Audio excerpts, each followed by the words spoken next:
What's up everyone, it's Dakota and welcome back to another modern video, and today we're going to be taking a look at not one deck but three different decks that I've picked out that are pretty easy to pick up and play, and with a minimal effort I believe you could do very well in a modern tournament. Now of course that is all kind of subject to matchups and things like that. Like we're not going that deep past the surface. We're going to be looking at three decks that have pretty linear game plans. They're super easy to understand. We'll go over that as we go through each deck. And relative to like the best decks in the format, we're going to go from something that's like pretty cheap to a little bit more expensive. But kind of as we go up, we're going to get into more impactful and more likely to like win a tournament basically. Even though I think all three of these like have the capability of doing so, there's just a few decks, two of the three decks in particular, that were featured pretty heavily, I would say, in the Pro Tour Lord of the Rings that we saw, a few months ago, and continue to be like pretty solid picks in the format as a whole. So with all that out of the way and kind of our criteria set, let's go ahead and take a look at our first deck for the modern format. So the first deck that we have here is of course a channel staple, and a deck that I think people are tired of hearing me talk about, but it's the fact that a deck like this is actually really good, and the ceiling is pretty low with this deck in terms of like a barrier to like playing relatively well. So of course Boros Burn, super easy game plan. You play these creatures and you play burn spells and you try to deal 20 points of damage as fast as possible. You have some like nuances and like cards like Roiling Vortex, which can deal massive damage to your opponent if they try to cascade or cast any of their elementals and stuff by pitching a card. They're gonna end up like going down a card and taking 5 damage as a result. And aside from like Rift Bolt, you're never going to like trigger your Roiling Vortex, so that is something to remember. But this deck is pretty easy to play because you essentially want to spend all of your mana every turn, and it's pretty easy to look at your hand, see 5 spells, 2 lands, and just say keep. Now, of course, as a caveat, and I probably should have did this in the beginning, but I'm going to do it here, so don't judge me.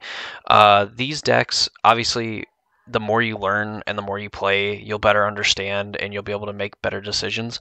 But if you were going to like pick up a deck for an event and essentially have no idea about what it does or anything, and you just kind of look at the cards, I think this is like a relatively simple deck to play.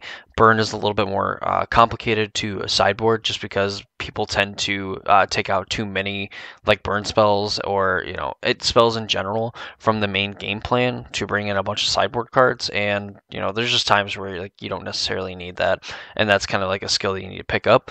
But in reality, like if you just like played the same 60 cards and said, hey, let's go, you probably would do relatively well, honestly, like playing the deck. So yeah, Burn to me is probably the definitely has like the widest gap in terms of skill, because there is kind of like the people that do pick it up and play it, and like they may not be like as strong of like technical players as like some other ones, but Burn also just doesn't care necessarily about that skill and just is like, hey, here's some creatures, here's some burn spells, like you have to figure out how you're going to navigate it. And for a lot of people, they don't really have like a good way of like playing around and beating it. So Burn is always kind of like a safe option. I think that with enough good running, and maybe your opponent's like not really playing like all the greatest, like never drawing like super insane crazy hands, you could easily like take down a tournament with Burn. So that's the first deck we're looking at. Relatively budget friendly, $514. And some like staples of like the format as well, from like Sacred Foundries, Sunbaked Canyons, and some of the fetch lands in the mana base. So that's our first deck. Let's go ahead and take a look at the next one, which I think is going to be a lot more recognizable for a lot of the people on this channel, at least in terms of like the analytics and stuff. So let's go ahead and take a look at our next deck. So here we have our next deck. It's Mono Green Tron. It's probably one of my best performing like guides and whatnot on the channel. So if you are interested in picking up this deck and playing it, I do have a really nice guide about Mono Green Tron that I recorded. I don't think really that long ago. So the game plan of Tron, super simple and easy. You kind of have like step one, which is assembling Urza's power plant, Urza's tower, and Urza's mine, so that with one of each copy in play, the mine and power plant add 2 mana, the tower adds 3 for a total of 7 mana, which allows you to cast some very powerful spells like Wormcoil Engine, 3/3 Walking Ballistas, Karn Liberated. And then eventually you get up to like these Ulamog, the Ceaseless Hungers, you get Karn the Great Creator, and then you have this like neat plethora of sideboard cards just for different situations. And I think that's probably the most complicated part of Tron is like this Karn sideboard package, because you're not really like bringing some of these cards like you can bring in, but most of the time like you're not sideboarding with this, so like it's kind of gets offset by, you know, having all these cards to look at when you have Karn the Great Creator is offset by just going and, you know, grabbing these things. So super simple. You assemble Tron, which is tower, power plant, mine, and then you start playing haymakers. And if you don't have haymakers, you have all these different Chromatic Sphere, Chromatic Star. You have Expedition Map to find some other lands. You have Beseiju, so you can get like you can blow up, you know, Blood Moons and stuff like that. You have Urza's Saga as like a way to have like another like win condition that is tutorable by these Expedition Maps and Sylvan Scryings. You have Ancient Stirrings, which essentially finds like all of your relevant cards minus Dismember, Scryings, and other Ancient Stirrings. You have some Graveyard Hate with like Relic of Progenitus, and really like a lot of the times like you can just cycle these things. Oh yeah, and you get to play the One Ring, which is kind of why like the price gets inflated to like almost $700 is because of the One Ring. But you know, the price is like steadily coming down, I believe, for the One Ring, and it's a format staple. You know, like the One Ring, Karn the Great Creator, you can't go wrong with like picking up these cards. A lot of these sideboard cards you're going to need for other decks anyway, and getting 2 Sagas and a Beseiju is pretty good, like when you go work towards building into other decks as well. So this deck is a pretty good option for the fact that it is a very linear game plan. You know, you are literally going A to B to C. If your opponent somehow disrupts your Tron, you kind of go back to that step of like, okay, like let's go and assemble Tron, especially like in the early game. In the late game, if you played like enough lands, like assembling Tron doesn't matter because you can just like hard cast a lot of these things. But a lot of the time, you are able to just, you know, focus on assembling Tron. Once you have Tron assembled, start throwing haymakers, and eventually your opponent loses the game. So definitely very powerful in that regard in terms of, you know, again, being linear, which is what we want. A low skill ceiling, because, I mean, if you understand the concept of just, you know, assemble Tron and then let's play big things, it's really, like, it's kind of that easy, honestly. Even like Karn the Great Creator, like if you have any, like even just a little bit of knowledge of like the format, or even just like take 10 seconds to listen to a buddy who like understands like why these cards are in the sideboard, they're pretty easy. You know, like you have graveyard decks, you can just go like Karn minus, go get Tormod's Crypt, you go get Chalice of the Void for the Cascade decks and whatnot. You have Engineer Explosives like against Rhinos is like another option.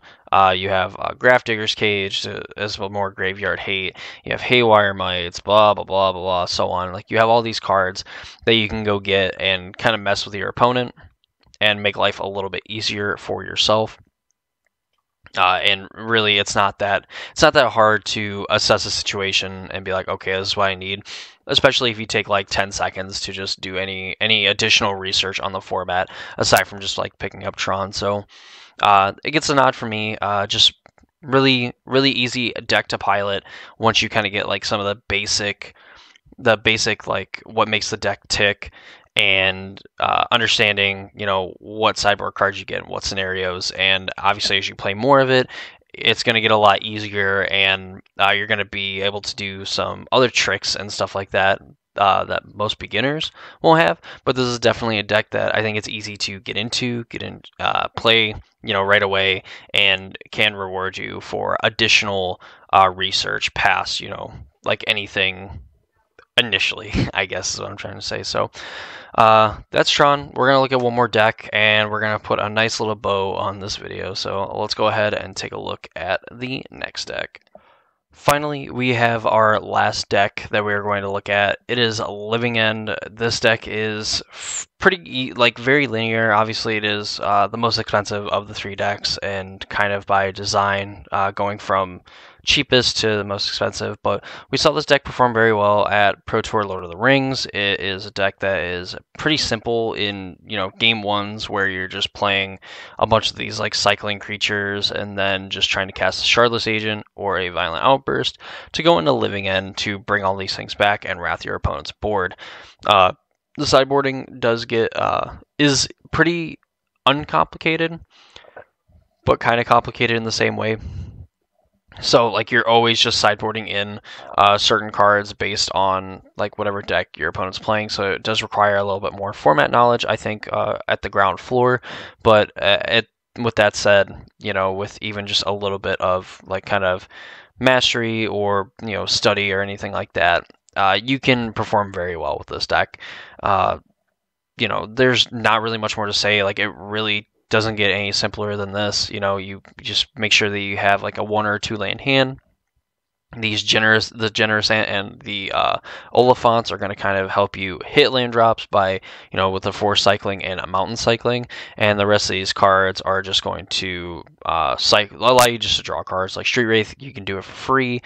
Subtlety is a way that you can interact with Endurances that try to interact with you, if that's, something that you care about. It also has 4 copies of Grief, which is going to, Thoughtseize your opponent and essentially clear the way for a Shardless Agent. It's also going to be able to be put in the graveyard, and you're going to kind of have a pseudo scam effect, just a little bit fancier than what they're capable of.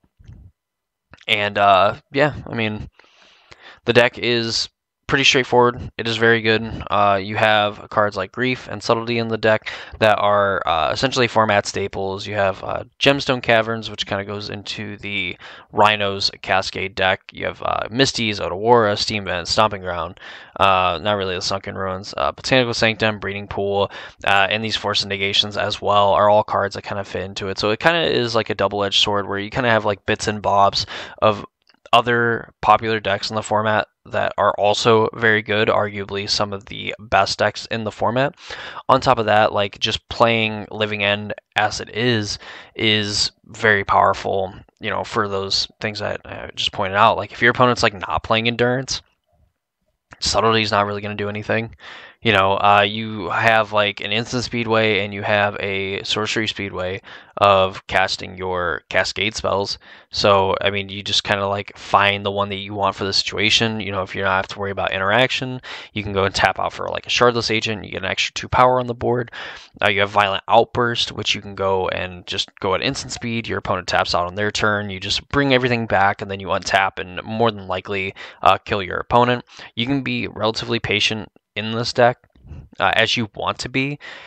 You can either, just cycle a few creatures, get underneath your opponent super early, or you can even go into the late game and just wait till you have Grief plus a Subtlety, or multiple Griefs, whatever, and just kind of take out your opponent's hand and then clear the way to resolve your threats as well.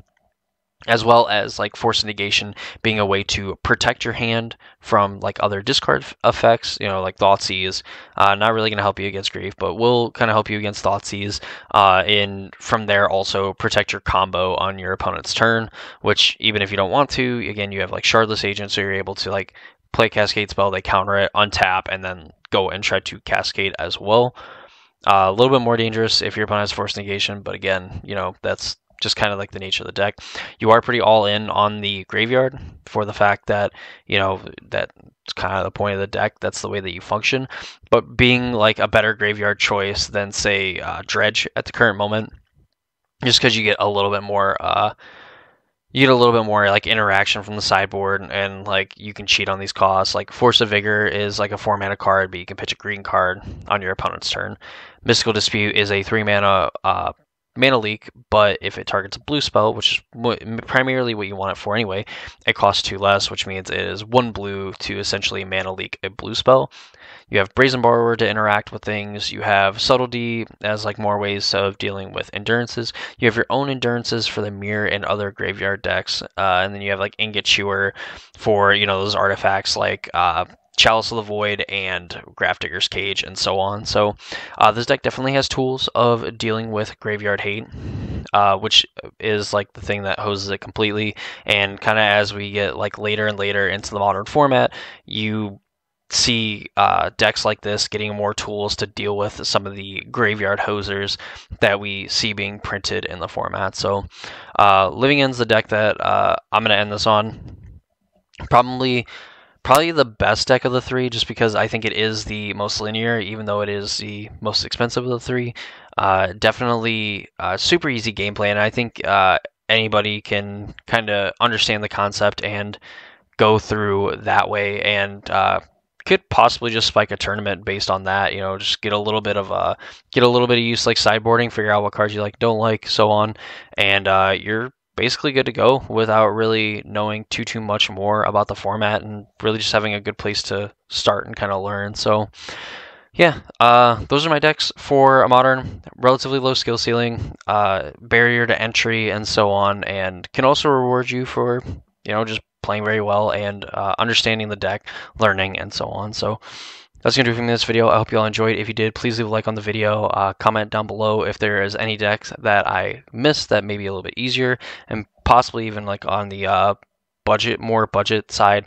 I think there's a few other decks that I'd seen that were cheaper than Living End and even Tron, but by and large I didn't like how they fit into the metagame compared to how these ones fit relative. Living End might even be on like the high side, but it definitely fits in the linear portion of this. So yeah, that's gonna do it for me in this video. I hope you all enjoyed, and I hope to see you all in the next one.